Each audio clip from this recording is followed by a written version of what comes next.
Good evening friends. तो last class में अपन ने सातवाहन डायनेस्टीज़ को कंप्लीट कर लिया था। उसकी 3 क्लासेस ली थी मैंने, 3 लेक्चर लिए थे और उसमें अपन ने सातवाहनों को कम्प्लीटली देख लिया था।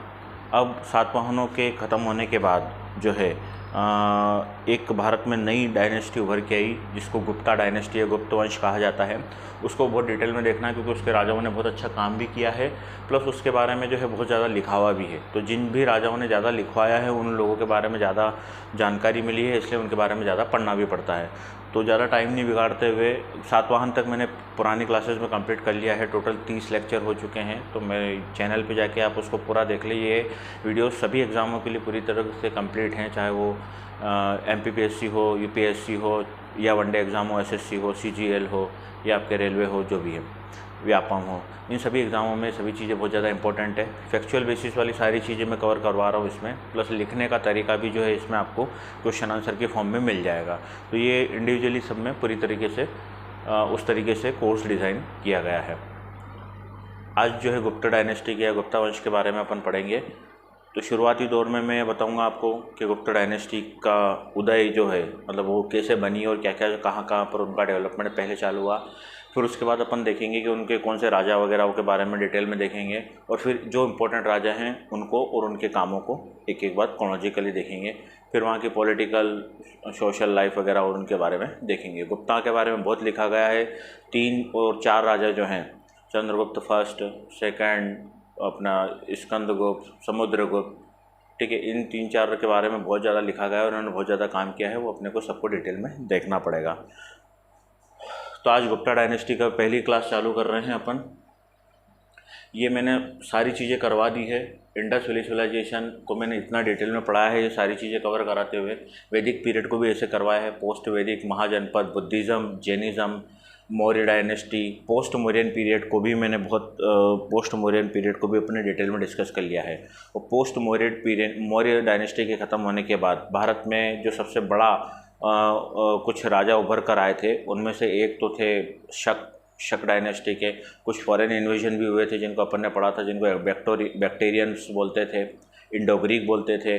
उसके बाद जो है अपन ने सातवाहन डायनेस्टी के बारे में डिटेल में देखा। तो ये सातवाहन डायनेस्टी तक का जो पीरियड होता है वो पोस्ट मौर्य एरा में काउंट किया जाता है। उसके बाद अब गुप्त डायनेस्टी चालू होती है। मौर्यों के बाद में 3-4 डायनेस्टी थी, हालांकि बहुत सारी इंपॉर्टेंट थी और उनमें से मैंने लगभग सारी आपको फॉरेन इन्वेजन भी पढ़ाए हैं, नॉर्थ इंडिया वाले भी पढ़ाए हैं, साउथ इंडिया वाले भी पढ़ाए हैं। तो ये सारी डायनेस्टीज़ आपको मेरे प्रीवियस वीडियो में मिल जाएगी।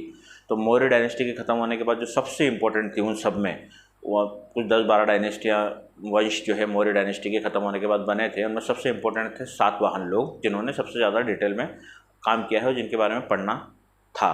तो अपन ने मैंने मौर्य डायनेस्टी के बाद जो है सातवाहनों को पूरा कंप्लीट करा दिया था, सातवाहन तक। अब सातवाहनों के ख़त्म या पतन होने के बाद भारत में गुप्त डायनेस्टी की स्थापना होती है। तो अब गुप्त डायनेस्टी जो है बहुत डिटेल में पढ़ी जाएगी। इसके राजा भी मैंने ये सारे टॉपिक जो है इस प्रकार से चीज़ों को कवर करते हुए कराए हैं ताकि इसमें से कोई भी चीज़ ना छूटे।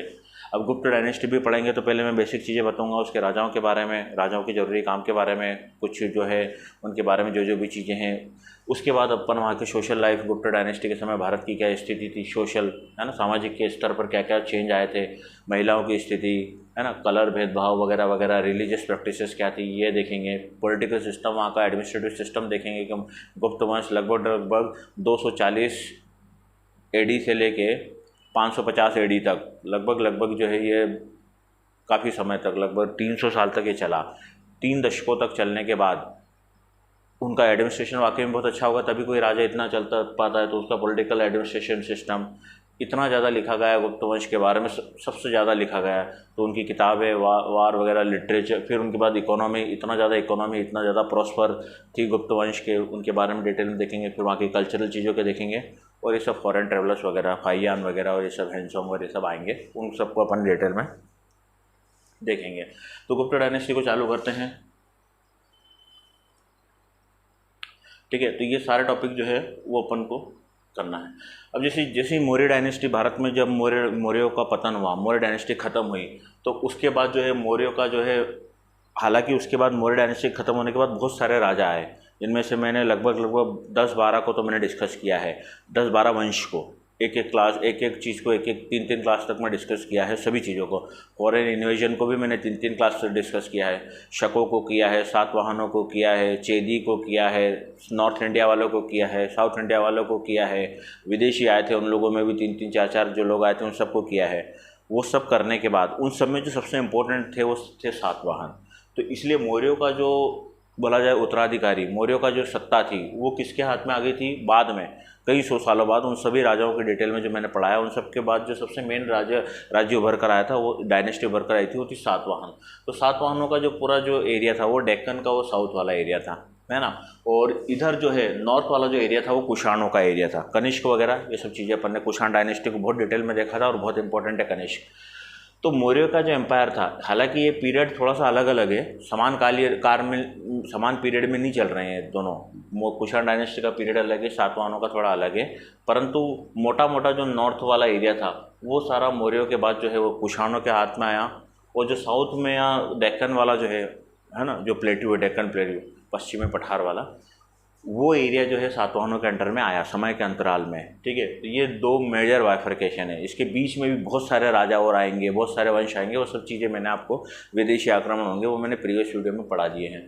ये दोनों के हाथ में सत्ता आई जब ये ख़त्म हुए और ये ख़त्म हुए, क्योंकि इनके हाथ में था नॉर्थ इंडिया और इनके हाथ में था साउथ इंडिया। जब ये दोनों बड़े बड़े राज्य ख़त्म हो गए तो फिर छोटे छोटे राज्य उभर कर आए, जहाँ देखो वहाँ छोटे छोटे राजा ने अपने आप को स्वतंत्र घोषित कर दिया और अपना देश नया घोषित कर दिया। ठीक है ना। तो इस प्रकार से छोटे छोटे राजा उभर कर आए और गुप्ता वंश के जो राजा थे उन्होंने इसी चीज़ का फ़ायदा उठाते हुए पूरा मौर्यों का जितना साम्राज्य था नॉर्थ से लेकर साउथ तक का, सातवाहनों का और कुषाणों का मिला के, वो सब गुप्ताओं के अंडर में आ गया समय के साथ। ये कोई इतनी जल्दी नहीं हुआ, ये कई सौ सालों में हुई ये प्रोसेस। एकदम से नहीं हुआ कि ये गए और अगले दिन इन्होंने साउथ ले लिया, इन्होंने नॉर्थ ले लिया और एक नहीं, ऐसा नहीं हुआ। बहुत लंबे लंबे एक के बाद एक राजा आए। सबसे इम्पोर्टेंट राजा है चंद्रगुप्त फर्स्ट। वो सबसे ज़्यादा क्षेत्र या विजय प्राप्त करने वाला जो राजा था वो था समुद्रगुप्त। तो समुद्रगुप्त के बारे में बहुत डिटेल में अपने को पढ़ना पड़ेगा। भारत का नेपोलियन जिसको बोलते हैं, ये वाला एरिया है। ठीक है, जो अपने जीवन में एक भी युद्ध नहीं आ रहा था, समुद्रगुप्त। उसने पूरे भारत में गुप्त वंश के लिए सबसे ज़्यादा काम किया। किसने क्या काम किया वो अपन और बाद में देखेंगे। तो ये एक मोटा मोटा रिव्यू है, इसको आप देखेंगे। अब देखते हैं गुप्त डायनेस्टी की स्थापना कैसी हुई और क्या क्या चीज़ें उस समय बन रही थी। With the decline of the Maurya empire two large political power emerged. मैंने जो आपको बात बताई, मौर्य डायनेस्टी के ख़त्म होने के बाद दो सबसे बड़ी पावर, बहुत सारी और भी पावर है, वो सारी चीज़ें मैंने प्रीवियस वीडियो में डिस्कस करी है, पर दो सबसे मेन पावर फुल वंश कौन उभर कर आए। एक थे भाई साहब अपने सातवाहन जो भी अपन ने देखे, और एक थे कुषाण। ठीक है, तो ये दोनों जो है उभर कर आए, कुषाणों का नॉर्थ में और सातवाहनों का आंध्रा और साउथ में राज चालू हुआ। अराउंड 230 ईसा से 230 साल बाद कुषाणों का जो नॉर्थ इंडिया का जो कुषाण वंश खत्म हुआ, कनिष्क वाला जो वंश था वो 230 ईसा के 230 सदी तक आते आते वो ख़त्म हो गया। और उनका जो वंश था वो किसने कैप्चर कर लिया था, वो मुरुंडाज ने कैप्चर कर लिया था। एक मैं आपको फोटो बता देता हूँ। ये जो नॉर्थ इंडिया वाला पोर्शन था वो कुषाणों के बाद मुरुंड जनजाति या मुरुंड जाति वंश के लोगों के पास आ गया था। तो ये लोग भी बहुत पावरफुल थे, पर ये लोग ज़्यादा राज कर नहीं पाए। क्यों? क्योंकि इनका एडमिनिस्ट्रेटिव सिस्टम वगैरह कुछ नहीं था। एक जनजाति टाइप, कबीलों का टाइप इन्होंने इन पे हमला करके राज तो कर लिया, पर ये ज़्यादा समय टिक नहीं पाए। तो कुषाणों के बाद जो उत्तराधिकारी बने नॉर्थ इंडिया के वो थे मुरुंडाज। ठीक है ना, ये वही लिखा हुआ है at the Murundas who are believed to be the kingsmen of the Kushan, जो कि कुषाण के ही अंडर में काम किया करते थे किसी ज़माने में, to cover the good part of the central India. परंतु ये जो मुरुंडाज जो डायनेस्टी, मुरुंडाज जो वंश था, ये केवल 25 साल तक ही चला। ठीक है ना, और मुरुंडाज केवल 25 साल तक ही काम कर पाया, उसके बाद उसकी ख़त्म हो गया वो। उसके बाद क्या हुआ, ये थी नॉर्थ इंडिया की कहानी। उसके बाद 230 तक ये सब चल रहा है। फिर 275 आते आते the ruin of Kushan empire, Guptan empire establish and the large part of the former domestic Kushan and the Satavahana. और 230 से 275 लगभग ये 45 साल का पीरियड है। इस 45 साल के पीरियड में कुषाणों का और सातवाहनों का जो मेजर पोर्शन था वो गुप्त डायनेस्टी के लोगों ने अपने कंट्रोल में, या राजाओं ने अपने कंट्रोल में ले लिया, है ना। कैसे लिया, कौन से राजा ने पहले क्या लिया, ये सब चीज़ें मैं आपको बताऊंगा। पहले एक मोटा मोटा ओवरव्यू दे रहे हैं कि किसके बाद कौन आया, यहाँ पे क्या चल रहा है मटेरियल। इसके साथ साथ क्या गुप्ताओं लोगों को कुछ और भी फ़ायदा हुआ। क्या फ़ायदा हुआ? नॉर्थ इंडिया में इनका कब्जा हो गया। नॉर्थ इंडिया में कब्जा होना मतलब गंगा, बिहार और उत्तर प्रदेश में कब्जा होना, और बिहार और उत्तर प्रदेश में कब्जा होना मतलब गंगा का उपजाऊ क्षेत्र इनको मिल जाना, मतलब कृषि धन धान्य से पूरी तरह संपन्न जो क्षेत्र है वो आपको मिल गया। पहली चीज़ ये होगी। दूसरी चीज़ ये है कि ये जो एरिया था बिहार वाला, झारखंड वाला, ये लोहा जो है, आयरन प्रचुर बहुल क्षेत्र कहा जाता है, और आज भी आयरन वगैरह जो है यहाँ से निकलता है। तो इनको ऐसा क्षेत्र मिल गया था जहाँ पे लोहा वगैरह बहुत था, और लोहे का प्रयोग करके इन्होंने खेती और अपनी सेना को बहुत ज़्यादा सक्षम किया, और उससे जो है ये युद्ध जीतते गए। तो ये कुछ जो है मटेरियल एडवांटेज गुप्त डायनेस्टी को मिल गए थे नॉर्थ इंडिया में कब्जा करने पर। ये इन्होंने लिखा भी है। फर्टाइल लैंड मिल गई इनको मध्य देश की, मध्य देश मतलब उत्तर प्रदेश बिहार वाला जो एरिया है वो मध्य देश, ये लिखा भी है। तो आयरन रिजर्वर मिल गया इनको बिहार का, वो भी इनके लिए बहुत ज़्यादा अच्छी चीज़ रही। गुप्त ओरिजिनली कंपाई, और मेनली जो गुप्त डायनेस्टी शुरुआती दौर में पनपा वो नॉर्थ इंडिया में पनपा था, कुषाण और मुंड की मृत्यु के बाद उत्तर प्रदेश और बिहार में।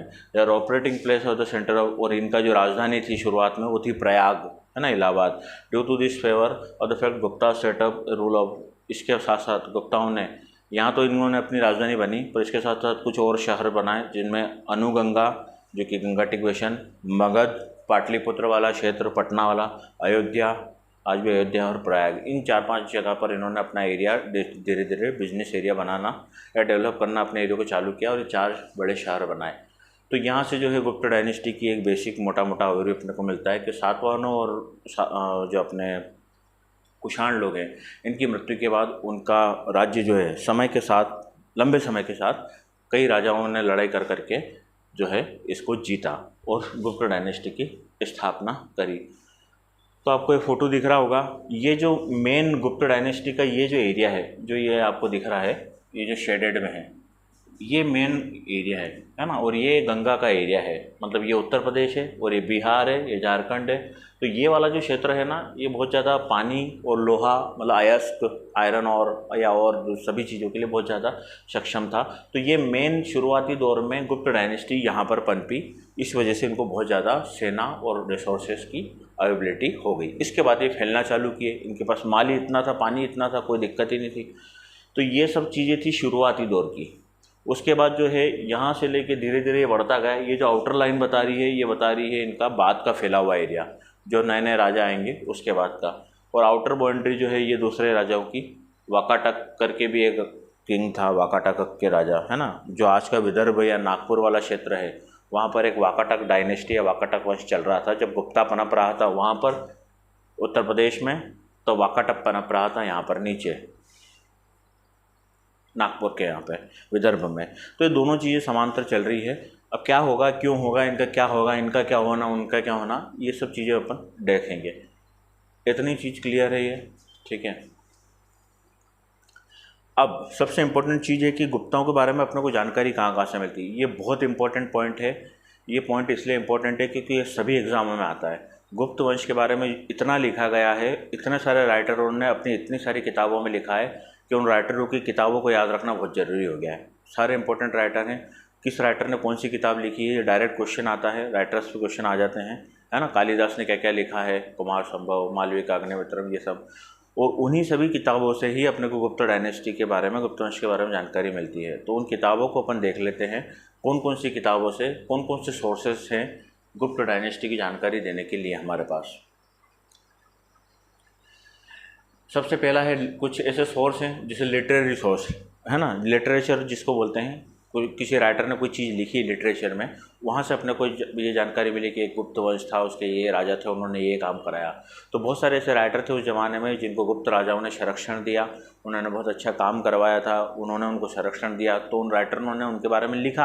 अब इतना अच्छा लिखा क्योंकि राजा उनको खिला रहा है पिला रहा है, तो वो अच्छा लिखेंगे। तो ये सारे राइटर हैं जिन्होंने अपनी अपनी किताबों में जो है उन गुप्त डायनेस्टी के बारे में जानकारी दी है। उससे अपने को पता चला है कि गुप्त वंश था और वहाँ पे कौन कौन से राजा थे और उन्होंने क्या क्या काम किया है। तो ये सारे राजा जो भी ये राइटर हैं, इनको आपको बहुत अच्छे से याद रखना है, इनकी किताबों को बहुत अच्छे से याद रखना है।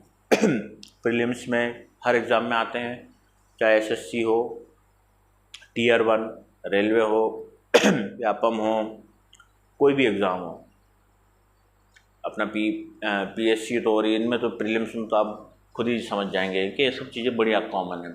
सबसे पहला जो राइटर था वो था विशाख दत्त। विशाख दत्त ने अपनी किताब जिसका नाम था देवी चंद्रगुप्त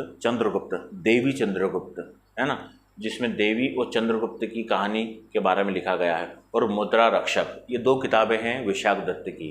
तो इन दोनों से जानकारी मिलती है गुप्त डायनेस्टी के बारे में, ठीक है ना।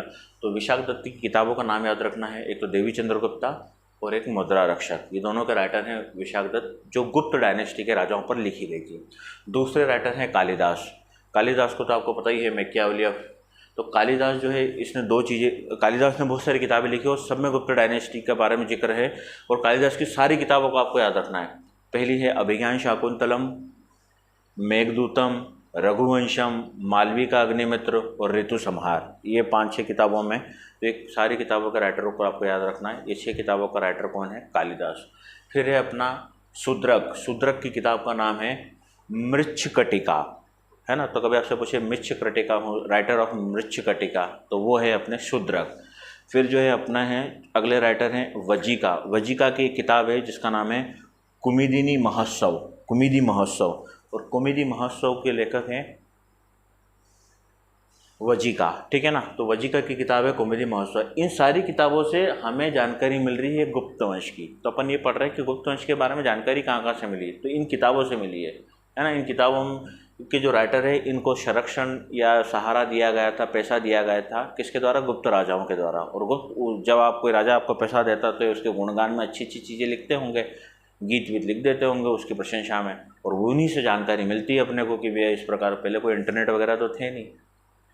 फिर एक अगला राइटर आता है कमडक। कमडक की किताब है एक तो नितसारा, है ना, नितसारा, नरादा और बृहस्पति समिति, ठीक है। तो ये 3 किताबें हैं कमंडक की, इसके बाद इनसे भी अपने को जानकारी मिलती है, ठीक है ना। और ये सोमदेव एक राइटर है, उनकी किताब है गाथा सरिता सागर। इन सभी किताबों से अपने को जानकारी मिलती है किसके बारे में?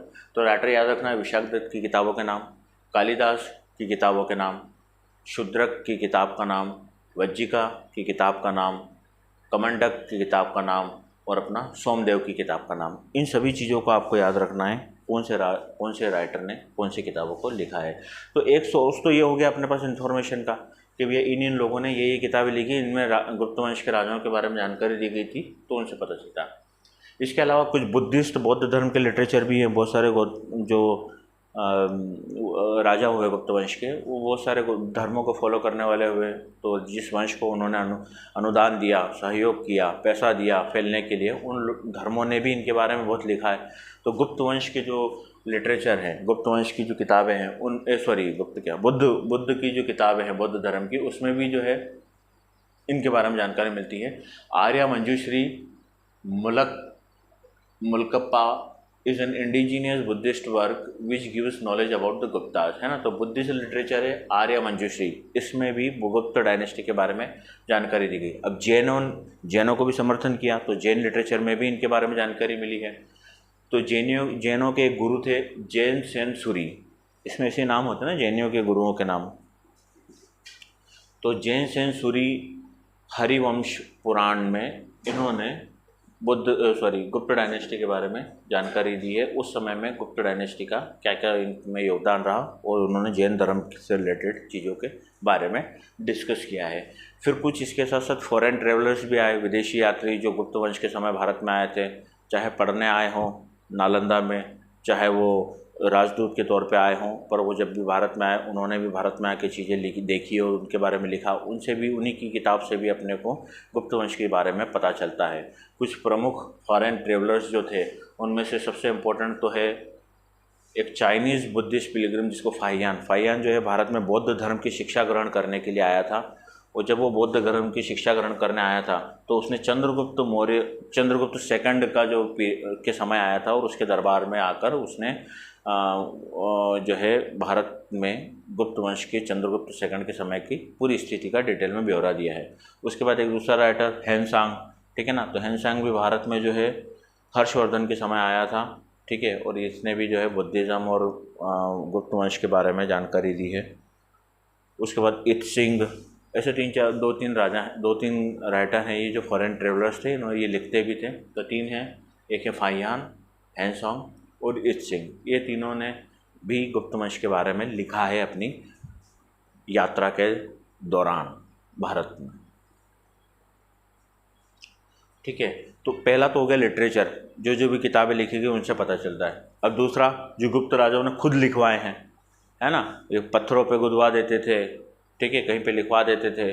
तो ये जो स्तंभ होते हैं जिन पे लिखवाते थे, दीवारें, पत्थर, बड़ी बड़ी चट्टानें जिस पे लिखवाते हैं, ये भी एक सोर्स है इन्फॉर्मेशन का गुप्त राजाओं के बारे में।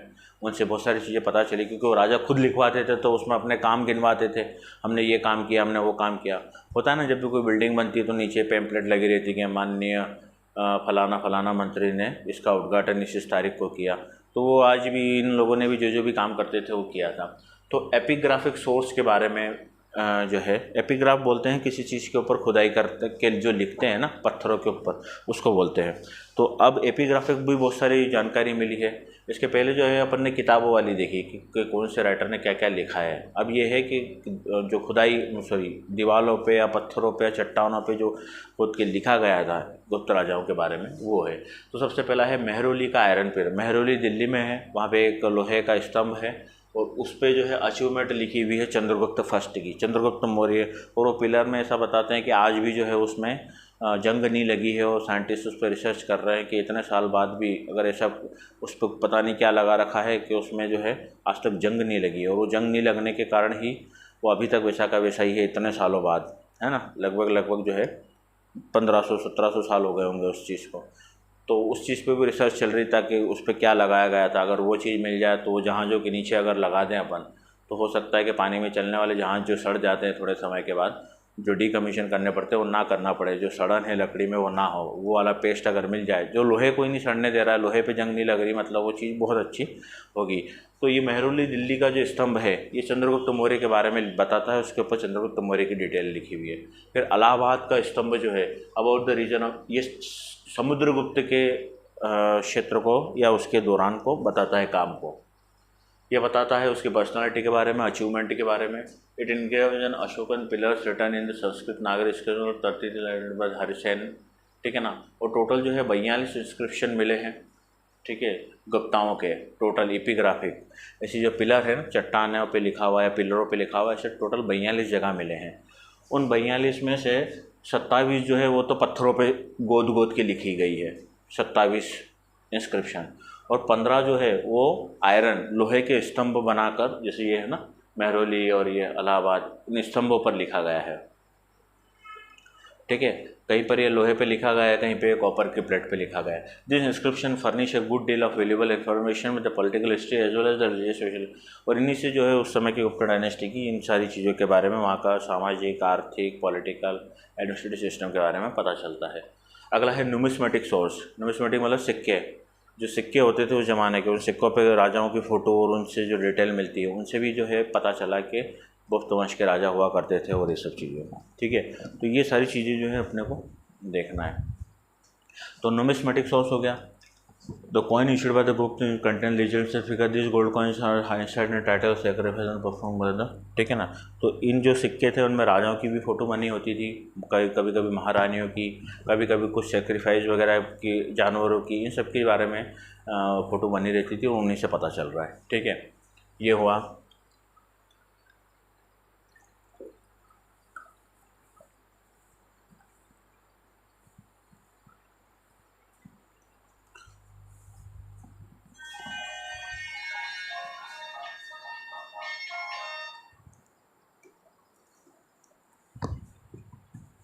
अब अपन देखते हैं राजाओं के बारे में, ठीक है, कौन सा राजा कब आया। तो ये बेसिक चीज़ अपन ने देखी, गुप्त डायनेस्टी के बारे में अपन ने देखा, शुरुआत कैसे हुई उसकी, इसके बारे में देखा, इनके पहले कौन से वंश थे उनके बारे में देखा। फिर उसके बाद अपन ने इनकी जानकारी कहाँ कहाँ से मिलती है, तो कुछ किताबों से मिलती है, उनके बारे में देखा। कुछ जो एपिटाफ मिले हैं, कुछ मतलब पिलर इंस्क्रिप्शन मिले हैं जो पत्थरों पर लिखे हुए थे, कहीं पे आयरन पिलर्स पे लिखे हुए थे, कहीं पे कॉपर प्लेट पे मिले थे, उनसे जानकारी मिली है। कुछ सिक्कों से जानकारी मिली है। तो इन सभी चीज़ों से अपने को गुप्त वंश के बारे में जो जानकारी मिली है वो अब पढ़ेंगे, ठीक है। तो ये है स्थिति राजाओं की क्रोनोलॉजी है, कुछ 15-17 राजा थे, गिन लेना, इसमें भी देख लेंगे। मैं सभी राजाओं के बारे में बता दूंगा, पर जो इम्पोर्टेंट राजा हैं 5 या 6 राजा इम्पोर्टेंट है इस डायनेस्टी में। चंद्रगुप्त फर्स्ट, फिर समुद्रगुप्त, फिर चंद्रगुप्त सेकंड, स्कंदगुप्त, 1-2 और है, और आखिरी राजा और पहला राजा। ये 2-4 मतलब 5 टोटल मिला के जो है टोटल 15-17 राजा है। उनमें से 3-4-5 जो है बहुत इंपॉर्टेंट है और उनको अपने को डिटेल में देखना है, उनको मैं डिटेल में कवर करवाऊँगा क्योंकि उन्होंने सबसे ज़्यादा काम और युद्ध और ये सब किया है, उनके बारे में लिखा भी ज़्यादा गया है। तो सबसे पहला राजा था श्रीगुप्त। ऐसा माना जाता है कि गुप्त वंश की स्थापना श्रीगुप्त ने करी थी सन 240 से 290 AD, ईसा से 240 साल बाद, है ना। और इसने 50 साल काम किया था और इसने जो है गुप्त वंश की स्थापना करी। इसके प्रमाण बहुत कम मिले हैं, ठीक है। मतलब गुप्त वंश को ऐसा कहा जाता है कि क्योंकि इसके पहले के राजाओं के बारे में जानकारी नहीं है। 230 से लेके 275 तक का जो समय था ईसा के बाद का, 230 से लेकर 275 270 वाला, ये जो 40 साल का पीरियड है ना, ये बड़ा अनसर्टन है। इस समय क्या हुआ इसके बारे में कोई क्लियर जानकारी नहीं है। इसी दौरान ये इसके बारे में कहीं एक जगह लिखा हुआ था, और इससे पहले भी हो सकता है कि कोई गुप्त राजा हो, परंतु कहीं पे भी उनका जिक्र नहीं है। तो इसीलिए इसको कंसिडर किया जाता है कि ये जो है गुप्त डायनेस्टी का पहला राजा या संस्थापक था, ठीक है। He is considered to be the first king of the Gupta dynasty, क्योंकि एविडेंस इसी के मिले हैं। इसके पहले के वाले राजाओं के बारे में कोई जानकारी ही नहीं है, तो इसी को जो है पहला राजा माना जाता है। इसका पुत्र हुआ घटोत्कच, जो है 290 से 230 साल तक इसने 290 से 320 30 साल तक इसने काम किया था। उनके बाद जो है सबसे इम्पोर्टेंट राजा आता है चंद्रगुप्त फर्स्ट, जो पहला राजा है जिसने गुप्त डायनेस्टी को वाकई में गुप्त डायनेस्टी का लेवल दिया, ठीक है। जो उस लेवल पे ले जाया कि वो पूरे देश की एक सबसे बड़ी वंश उभर कर आया, उसने पूरे भारत पे कब्जा किया। जो पहला प्रमुख राजा था वो था चंद्रगुप्त फर्स्ट। इसने लगभग इतने साल 5 साल काम किया। इसके बारे में मैं जो है डिटेल में डिस्कस करूँगा आने वाली स्लाइड में। फिर दूसरा सबसे इम्पोर्टेंट राजा है समुद्रगुप्त, भारत का नेपोलियन जिसे कहा जाता है, जो अपने जीवन में कभी भी एक भी नहीं जो है युद्ध हारा, ठीक है।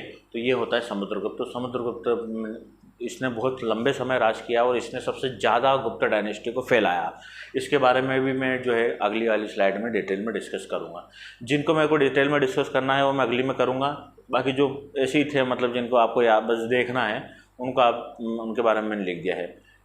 इसके बाद राजा था कच्चा राजा। ये कच्चा राजा जो था 4वीं शताब्दी में, ये थोड़े समय के लिए ही आया था। Rival brothers king possibly and usurpers there is a coins attached him ruler possibly identified Samudragupta, ठीक है ना।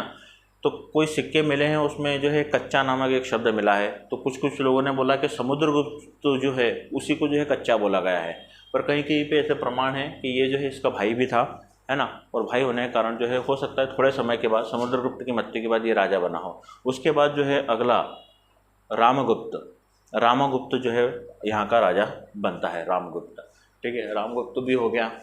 रामगुप्त भी इम्पोर्टेंट है, इसके बारे में भी मैं डिस्कस करूँगा। फिर अगला सबसे इम्पोर्टेंट राजा आता है चंद्रगुप्त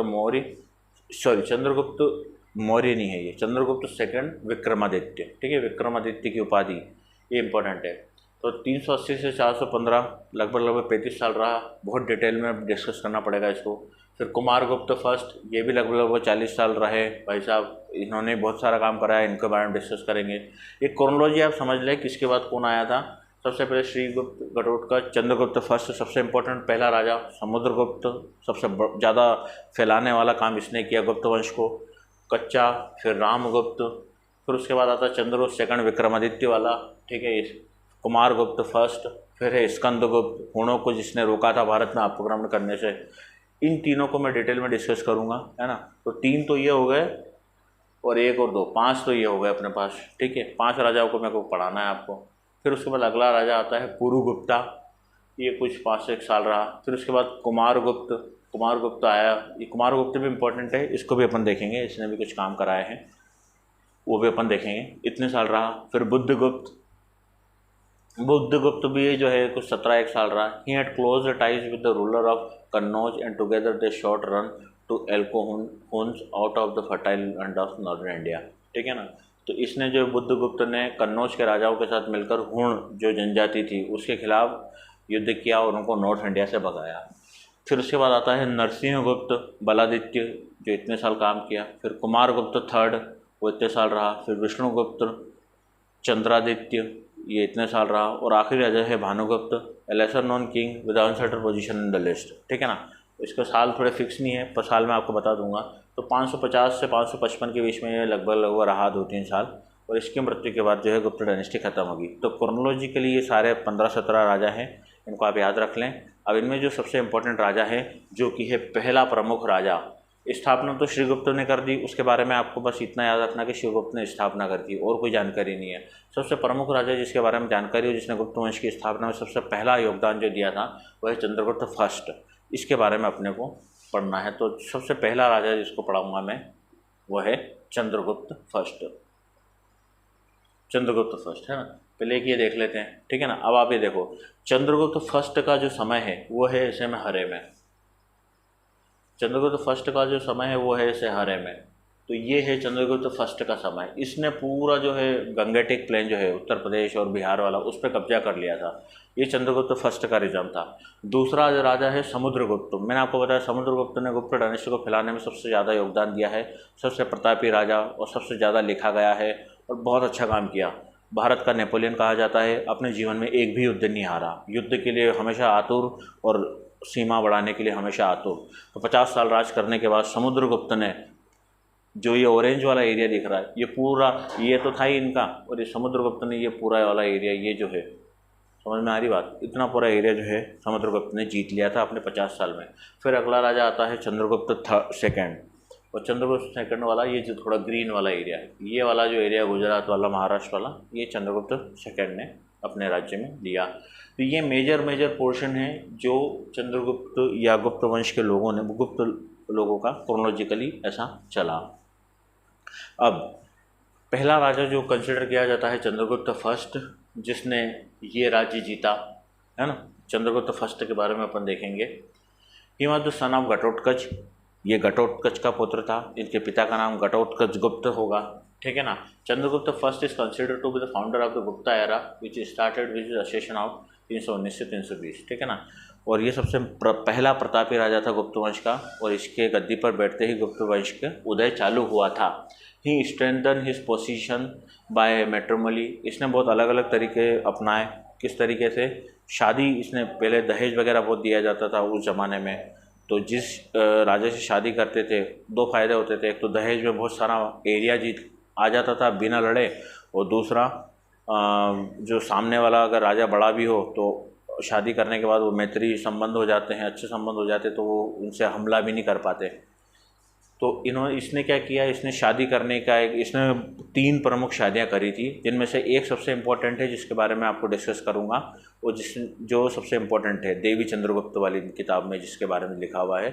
तो इसकी एक शादी जो है, इसने लिच्छवी के राजा, लिच्छवी वही वाला एरिया बिहार वाला, उस समय जो नेपाल बिहार का जो उत्तर वाला एरिया था, उस क्षेत्र में जो है लिच्छवियों का सबसे ज़्यादा राज रहा।